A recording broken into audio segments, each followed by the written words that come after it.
Hey, hello everyone. We are back for a new episode, and today I have a great guy in the studio, Andy Burghes, CTO of the enterprise business of Netscout. Welcome, Andy. Good morning, and thank you for having me here. Great to have you. So, Andy, Netscout, I think it's a name that a lot of people know in the market. It's really especially known for monitoring in the past. But today, more and more active in the cybersecurity space. Can you tell us a little bit about how the transition went and where Netscout is really coming from? Certainly, I've been here for many years, so I've seen those changes firsthand. I've been here since 2002, and when I was here originally, it was all monitoring. We have a great service assurance business, and we've grown it from 3 people outside America, 40 people in the company to 2,500 people and revenues of 800 million plus. What we've seen over that time is a lot of changes. We still have the same foundation. The CEO is one of the founders of the company.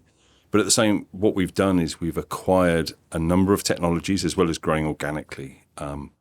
So maybe 7 or 8 years ago, we were fortunate to be in a position to acquire what was called Danaher Communications. That included a whole set of sub-companies, one of which was Arbor Networks, which was the number one vendor, I would say, in the DDoS market. So we acquired that company. One of the things when we acquire companies, the most important thing we acquire is the people. Absolutely. So as part of that, we obviously inherited a whole set of security people. Meanwhile, we've got a quite large service assurance business, mixed service provider and enterprise. That business, it was all about scalable packet capture, service assurance, telling you what was working, what wasn't working. And to do that, we extracted huge amounts of metadata from those packets. That allowed us to scale to the very largest networks. I think we then, as having these security people, they're looking at our data and we're looking at them, and surely there's some interaction we can do above and beyond what we do today. And we have lots of users that already use the monitoring for security workflows. So it may well be bought by a network engineering or a network operations team. But, the security team would go and ask for very specific stuff. I need to understand what's going on with this machine or with this link or with this application. So I think, we were in the fortunate situation of having a great set of technology and a great set of people, and we've taken those together to expand what we offer to the enterprise. So we continue to offer, a world-leading DDoS product for the enterprise, for on-premise DDoS protection, as well as what we call Omnis Cyber Intelligence, which is designed to be more of a threat hunting investigation tool, running on top of that network. Yeah. And it all comes together, of course. It's 3 building blocks that really have a good match, of course, with each other. If you looked, for example, to the DDoS attacks, it's growing for sure in Europe, I think. I don't know if you have any insights on that. So it's growing across the world if you just look at the headline numbers. Arbor or Netscout Arbor release every 6 months a threat report. So the last one came out covering the first half of this year. The source of numbers in there are things, on average, the number of DDoS attacks has gone up 12% across the world. I think within Europe, it's much more an interesting picture, but not a good picture. What we've seen in Europe is really twofold. One is the percentage increase is much higher. So I said across the world, it's 12%. In Europe, it's 25%. 25%. So it's double. I think then that's just the headline number. When you start to look underneath that, the real changes are, they're clearly better resourced attacks. So what we're seeing is much more what we would call multi-vector attacks. So this is where the attacker is able to change the sorts of attack they're sending to you at you as an organization. And the reason is because you might start mitigating the first bit and then they'll change it and then you're not mitigating. And so, you've got a whole, 20 plus vectors, as we call them, attack happening. And that's gone up again in Europe massively. I think the other interesting thing is the resourcing of those attacks. So typically, DDoS attacks are quite expensive. You have to, somehow you have to generate all those packets. Yeah. There's lots of ways of doing that with bots and things, but the attacks we're seeing in Europe in particular have gone up in terms of the time scale.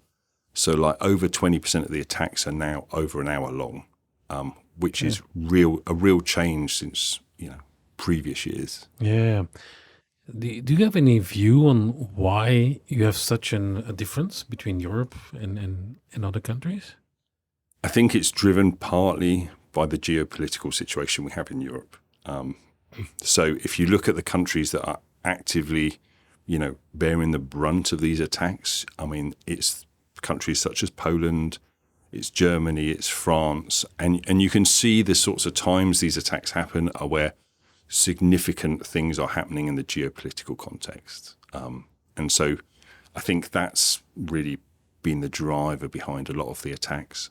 And also we've seen it in terms of trying to target infrastructure. So it could be government infrastructure. It could be, infrastructure, more the critical national infrastructure type companies, whether that's logistics or energy, these sorts of obviously telcos. They've become the number one target for lots of these attacks in these countries. In the past, I was working for an MSP, and I noticed a lot of customers telling me, "Yeah, but DDoS, it's not our problem. Somebody else will mitigate that." But what you were telling me is this is really something that you should take into your own hands. I think if you look at the enterprise customers, so I primarily look after the enterprise business. I mean, do a lot of work with service providers. Arbor is in almost every tier one telco in the world, and is doing that mitigation for the service providers. So if you have a contract with a service provider, they will at some stage mitigate your traffic, and you can usually pay for different services.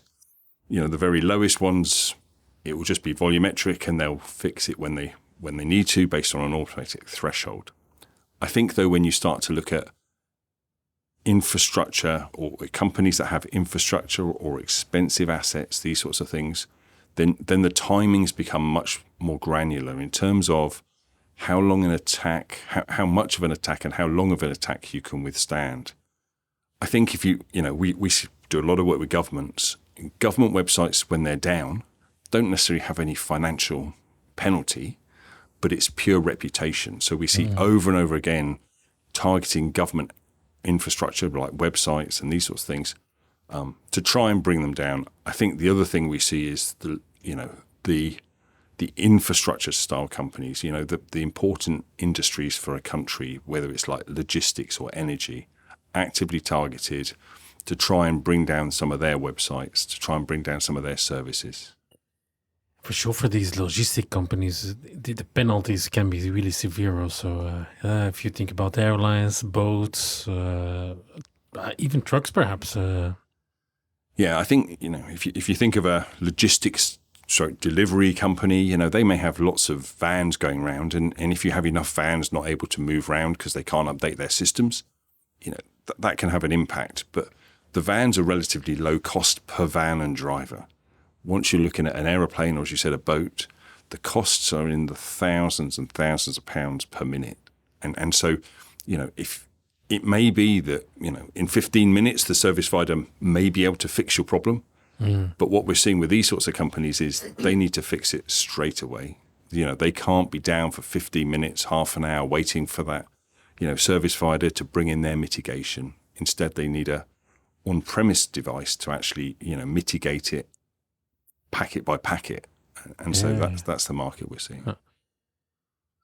So logistics, so for sure, governments, what other industries would be a target really that you really see in the statistics? I think there's quite a wide range of targets, and we've seen in Europe and in the States this extension of what critical national infrastructure really is. I think during the pandemic, everybody realized, critical national infrastructure isn't just an energy company. If you can't get food in the supermarket, then it causes panic and all these other things. The sorts of places where we see immediate issues are things where they have very expensive assets. So if those assets are potentially sitting there and they can't do anything with them. Payment systems is another one. Most retailers now have point of sale systems. They connect, if you think of the handheld point of sale, they connect over the internet through a mobile company to actually authorize your credit card. When those systems are down, the retailer can't take any money. That's direct financial thing. And waiting 15 minutes, half an hour, no supermarket can do that. At that stage, they have to, they have policies in place to try and handle that, but there's a big risk for them. I think, interestingly, gambling. Anyone who wants to bet on a horse race or a football game, I'm an Arsenal supporter, so once they go up, you might as well start betting on a draw or a loss this season in particular. But you potentially want to cash out during the game, so that gambling is one piece. And I think we're seeing lots of financial organizations driven partly by regulation. They kind of have to make sure their systems are up and running. So, if a banking system is down and inaccessible, like a mobile banking application, then that has some big consequences. And also their upstream payment systems. So all the banks have upstream payment systems. Those, again, often they'll be on direct connections, but the smaller banks or, they do potentially have internet-based links. Yeah, and I think also, you mentioned also we had the pandemic, everything related to healthcare, for example. I think that is also a critical industry, I think. I remember during the Corona pandemic, you had hackers really targeting also hospitals. Hey, nobody understood why would you do that during a pandemic, but it's actually also a matter of life and death if you don't intervene in time. Yeah, we've certainly seen cases. I mean, a good example is stroke patients. So the care for stroke patients is potentially two opposite treatments, right? One thins the blood, one thickens the blood. And so you potentially get taken to a relatively small hospital and they want the scans being seen by somebody more senior, maybe a consultant. And so, those scans can happen maybe in your local hospital, but then it needs to be moved. And so we see a lot of that sort of thing where, a 5 or a 15-minute outage can be really critical to the outcome for that patient. Yeah, for a stroke, I think you have the actions that you do the first hour decides what happens the rest of your life. Yes. Or not. Or not anymore. So it's a really high impact. So if you look to the DDoS part, in the monitoring also, for example, that's the other building block. How do you leverage both technologies, for example? So what we see in the DDoS, in the service provider world, is some obviously very talented people that live day by day looking at these attacks. They're happening all of the time. So we've started building monitoring to go alongside that. So interestingly, there's always been like small tools to allow you to look at very short packet captures to be able to try and extract the sorts of attack happening. So we've extended that piece out for those service provider customers. And we do a similar thing on the enterprise side to allow you to actually look in more detail what's going on. We've also, as I said, we have this scalable platform we built for our monitoring business, and we have lots of customers using it for security type workflows. The sorts of workflows they're doing are often, either reactive, so security come to networks and ask for something, or some of them are proactive. I mean, so good examples are things like security certificates. Lots of people understand, you don't want self-signed certificates. They have expiry dates, all this sort of stuff. So we can look at that, for service assurance reasons, we look at expiry dates of certificates. For security, it matters a lot more. And so we've taken these building blocks and put them in effectively another view, almost like a different lens on the same metadata. So what we're allowing you to do is to look at those, security people. Instead of opening up a monitoring tool and trying to find the security use cases, we kind of bubble them all to the surface and push it up that way. Yeah. So what really makes it unique, the approach of a Netscout, is really the use of the data actually that you have and the metadata. So Netscout really has always been about packets. As I said, we acquired Danaher Communications. It came as a big block of companies with a big block of products. And we are really focused around packets. We always have been. and we always will be.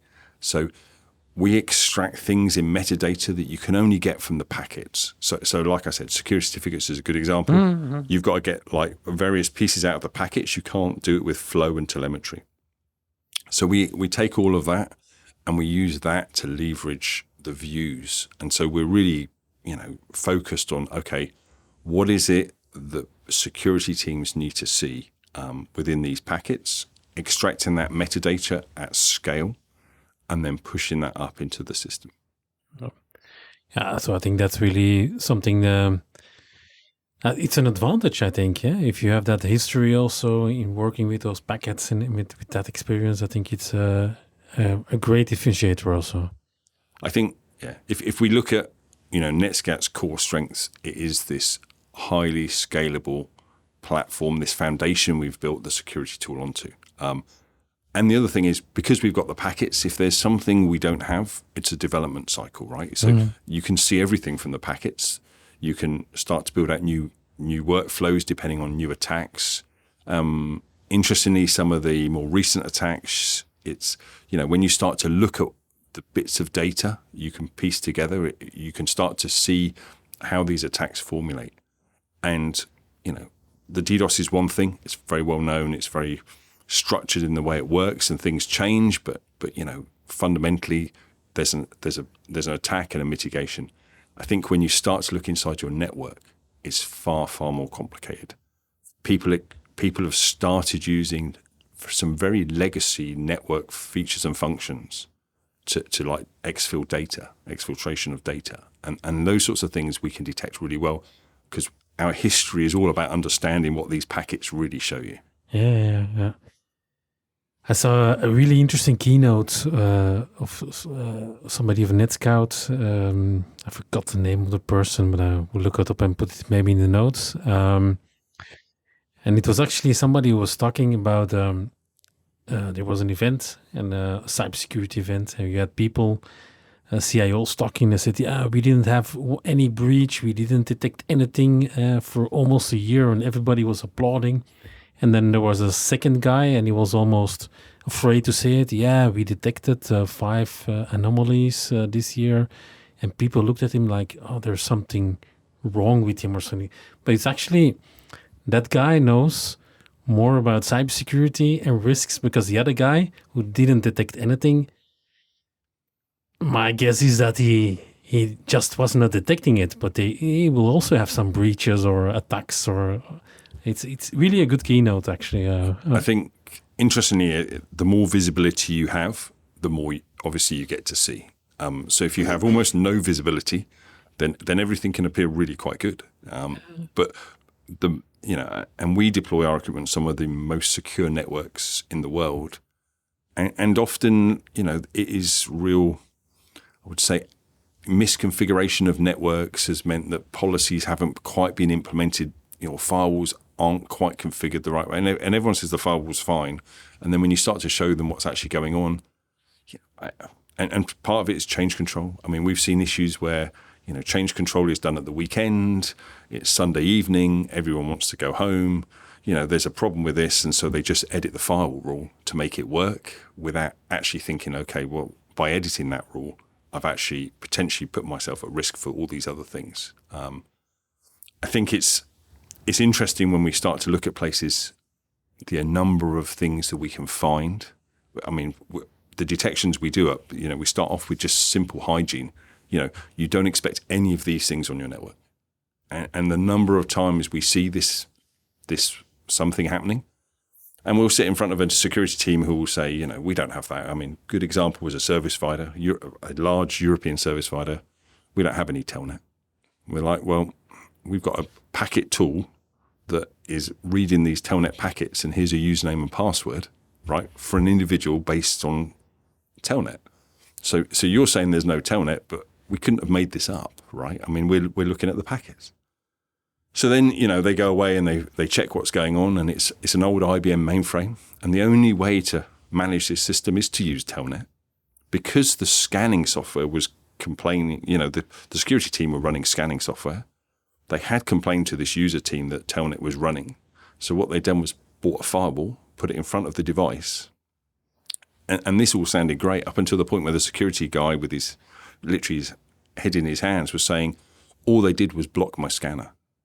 So they didn't block anybody in the organization telnetting to this device. They literally just blocked my scanning subnets. And so, there was good business reason why Telnet was there, but and they'd spent some money, but they'd spent the money trying to stop their problem, which was security were complaining, not to try and protect the organization. Yeah. So Interesting. So we had DDoS, we had the monitoring. The third really important building block is also the analytics afterwards, the threat hunting. Can you tell me more about that? So as I said, we've got this scalable platform. We've had it for many years, many years, and it works, at all the different speeds, and meanwhile, we've acquired this company Arbor with all these security experts. And so we're just like, there has to be a way we can take these two things and put them together. So we took our metadata, we've extended it for some extra security use cases, which, some extra detections. And so what the product is, so it's a very crowded and confused space, I would say, that the whole network detection and response market. So on the network side, obviously, we've got those foundation blocks, which, we've been around for the longest, and really we understand where we scale and how we can scale up to really high speeds. Then you've got the detection piece. So we've built in a whole set of detections into our product. We also recognize there are, we work within an ecosystem of products. So everybody will have, like an EDR system on their laptops, desktops. So we see those systems as well. They're also doing detections. So from our side, the bit between detection and response is all about investigation, with a few exclusions. Most organizations, when they detect something, don't automatically want to block it. Some organizations, some critical national infrastructure, they just want to block it straight away. And if they're wrong, we spoke to a gentleman in a power company. He's there like, if I'm wrong 95% of the time, that's fine, because 5% of the time I was right. But the general enterprises don't want to be blocking stuff. And detections can happen for all sorts of reasons. I think if you look at, if you start to try and do detections based on websites or the amount of volume of traffic, we have videos to do training, internal training. So, every year I'll spend 2 days going to the office, and for those 2 days, it's going to look like I'm downloading huge amounts of data, whereas what I'm doing is doing the compliance videos, right? And so all of a sudden it's like, it may detect it. They don't want to block me, because if they block me, I won't ever finish those courses. But if, so what we've tried to do is expand that investigation piece. So if we've done a detection, or another system has done a detection, allow the users to go in and say, okay, if it's one of our detections, say a security certificate, you can go in and you can look at that security certificate. It's relatively simple. See what server pushed it, see what client was connected, and see what else is going on from those machines. If it's an EDR type alarm, then allow the user to effectively jump in and say, okay, I care about this machine. Tell me all the devices this machine has spoken to, and then apply the detections over the top of that. So has the machine tried to talk to a known bot in the internet? Has it tried to talk on protocols in your network that you wouldn't expect? And if so, which servers have replied? And go from there. And so it's an interesting, that whole investigation is interesting. And the real point of it is to try and reduce the amount of time it takes to investigate an incident. If you have a case like that, how far can you go back? Or does it depend on some? So the packets are recorded for as long as they can be. So it's like a first in, or last in, first out scenario. And so that's limited because obviously if you've got very high-speed networks, you can only store them on the disks for so long. If we've generated an alert, we have an option to effectively take those packets and put them in a special place so you can go back and review them later. If you're just running an investigation per se, the metadata can go back a long time. So that's one of the real keys is, I could go back and I can look at the metadata associated with this host for like the last 7 days, and it will tell me, I can just start doing searches. What DNS lookups has it done? What machines is it connected to? What has it tried to connect to and failed? these sorts of things. So all of that metadata exists in a way you can go back and look over the past, you know, and we could keep the metadata for a long time. It's obviously much smaller. And is that more specific for bigger partners, service providers, or end customers? Who is using those? The metadata is primarily, I would say, our enterprise customers. Service provider have such large networks that they're trying to, you know, they're unlikely to go back and, you know, what happened last week is, you know, I think our enterprise customers, you know, are much more likely to do that. For many reasons, I think, you know, the amount of data they have is relatively small compared with the service provider. I think the other thing that we've seen, and this is key for service assurance or for security, is the speed at which you find something means, you know, you've obviously got more data. If you find it within a very short period of time, then, you know, you can go back, you can look at it, you've still got the packets and everything else. If you're going back and you're saying, okay, a week ago, what happened? And I think what we've seen, certainly with our largest, more well set up accounts, let's say, is operations changes. So because they know the network team have got this data, one of two things happens. Either they don't complain to the network team because they know the network team has got all the data, because blame the network was always the standard thing. So, you know, and we've had cases where the network team have known there's been a network issue and nobody's reported a network issue because they've got all this data. But I think the second thing is when people do report, so maybe a database team or a server team report an issue to the ops team, they're much quicker at doing it because, you know, the network team have made it really clear that, you know, if you report it in the first 2 hours, 4 hours, first day, whatever, then it's obviously something you care about. And because you care about it, we'll look at it. And the longer you leave it, you know, it's no good coming to a network team and saying, oh, this server had a problem a week ago. Can you have a look at it? If it wasn't that important a week ago, it's not that important to the network team. But and the same applies to security. Yeah. So Andy, maybe one of the last questions. How do you see cybersecurity evolving at Netscout? I think it's really one of the key focus areas. I think we're seeing more and more development effort being pushed into what has historically been relatively small niches. So I think, you know, if you stand back and you look at the regulations and the industry that covers, the reason government are covering those industries is because they do, A, they matter, B, they're critical to the way a country runs. So, you know, a good example is OT networks. You know, it could be manufacturers, it could be power companies. You know, these sorts of organizations have massive legacy networks. I mean, if I go and look at any power generator or power, you know, like an electrical grid type system, they have machines that have been there for 30 years and machines that have been there for 30 days, and it's all being run on the same thing. And so, you know, it's considered to be a niche, but now it's recognized as being really critical. I think the way governments have also changed in their regulations. So there's been a lot of advisories, there's been a lot of encouragement, there's been all of this going on. I think, you know, most or lots of critical national infrastructure companies are public companies who are designed to make a profit. And so they have to weigh up the amount of money I'm spending with the amount of profits I'm making. And if it's not a requirement, then why are they spending shareholders' money doing it? And we've heard this over and over from some of the larger companies. I think one of the changes is the government will now regulate, and we've started to see that across Europe. We've seen it certainly in the UK we have a thing called Telecom Security Act, which has taken a whole set of quite generic ideas and actually said, you must do this, and you must do this, and you must do this. And, you know, 400 odd lines of very specific things you have to do as a telecoms company. That's obviously coming across many industries. So I think from our side, these, what we would have said were niche verticals, now they are going to be the next level of, you know, detection response where we're going to be working. We're putting, you know, we obviously understand the protocols. It's getting that domain knowledge and applying that into our products is really the key where we're seeing. Okay, cool.